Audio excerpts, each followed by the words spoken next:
on this week's edition of Wildcat Weekly, music and ultimate frisbee.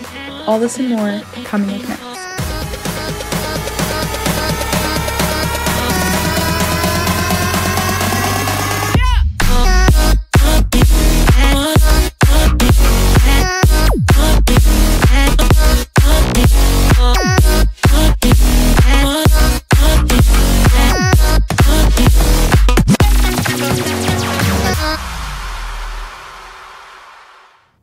Hi, and welcome to this week's edition of Wildcat Weekly. I'm your host, Shandana Malik. Did you know that March is National Music in Our Schools Month? Hannah gives you the details.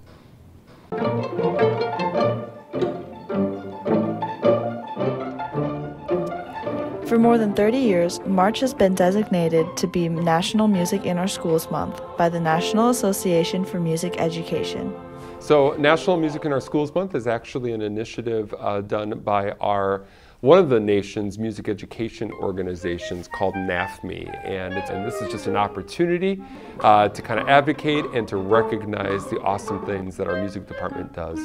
Playing music requires various skill sets that are very important. Music requires a critical thinking, a collaboration with others, and it also requires this ability to be creative. And those are traits and skill sets that no matter what you pursue in the future, those are skill sets that are valued. Every student musician feels the music department is very beneficial to them. Everybody really is there pushing each other, and you're all in it together, and I think everybody just really encourages each other to play their best, and that's what makes us stand apart. Make sure to show your appreciation for the NEQA music program. And for Wildcat Weekly, I'm Hannah Kestenberg. The transition from mask required to mask recommended has officially begun. Staff has the details. Since February 22nd, the Indian Prairie School District has now removed the requirement of masks and has instead transitioned into mask recommended. Our district went to mask recommended, a little different than mask optional, but it still gives students and staff and visitors a choice. And I think that recommended part is, I'm doing it because it's recommended, and I think as the leader of the school, that's my responsibilities. For our students, I think it's just really important that we never view any single decision sort of in isolation. Because many individuals hold strong beliefs on either end of the situation, the need for respect and understanding is crucial in order to make this transition go smoothly. Right now, I think students feel as if I wear a mask, I'm afraid. If I don't wear a mask, I don't care about anyone else. Those aren't conclusions that I think are true for every student. They might be true for none. And so whenever we see a student in class that are making some decisions or in the hallway, I just think it's really important that we just let it be in their self-interest. I made the decision in the hallway or in my class, and we let it be. And we take precautions as we see fit, and we get used to a new normal.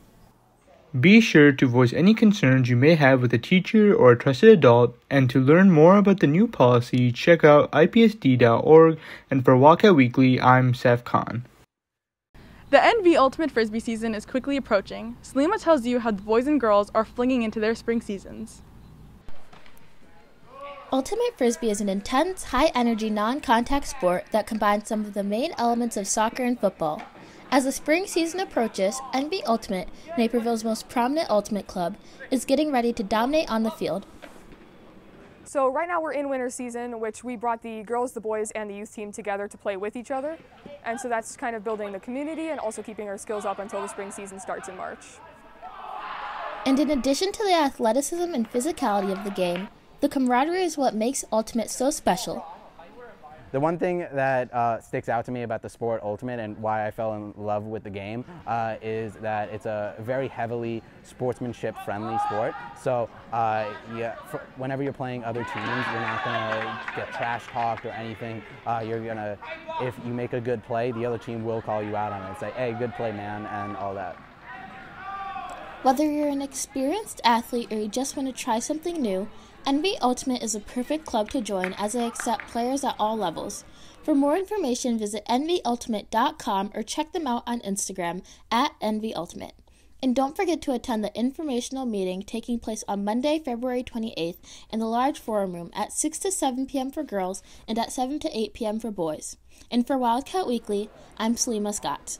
Arson, arson, arson! Arson! Arson! Arson! After a 2-year hiatus, the Mother-Son Brunch is officially back. Tyler gives you the info on this amazing event. The Mother-Son Brunch is a much-anticipated event among Neuqua Valley mothers and their sons, as it is a great way for sons to show appreciation to their mothers and spend quality time with each other. The event is a great time we spend with our sons, spend about 2.5, 3 hours with them. We enjoy breakfast. They eat lots of bacon. We enjoy some guest speakers, some talks to the seniors, some videos, and we also have Jim Wand, who is the hypnotist who comes in every year and does a fantastic job of getting the crowd involved. Although purchasing tickets for this year's brunch are already done, Neuqua Valley sons may look forward to attending the brunch next year. So in years past, the Mother-Son Brunch has always been in Bolingbrook at the golf club. Unfortunately, last year, due to COVID, we had the event outside. So normally we would have a 400-person event was about a 150-person event. It was great. We had a band, we had a taco truck, we had Nothing Bundt Cakes come out. We spent it a day at the park with our sons. Go check out the Neuqua Valley PTSA Mother-Son Brunch Facebook page for more details. And for Wildcat Weekly, I'm Tyler Constantine. The Naperville Riverwalk is home to many amazing restaurants that can satisfy anyone's cravings. Emily takes you into a new, fashionable cafe that you should definitely go check out. Located on 120 Water Street, Sparrow Coffee welcomes you to not only enjoy their rotating selection of over 100 caffeinated beverages, but also their contemporary dine-in cafe. Sparrow is obviously a very well-designed place. It's a very cool space to be in. Personally, I love whenever I can walk into a coffee shop and I feel cool for being there.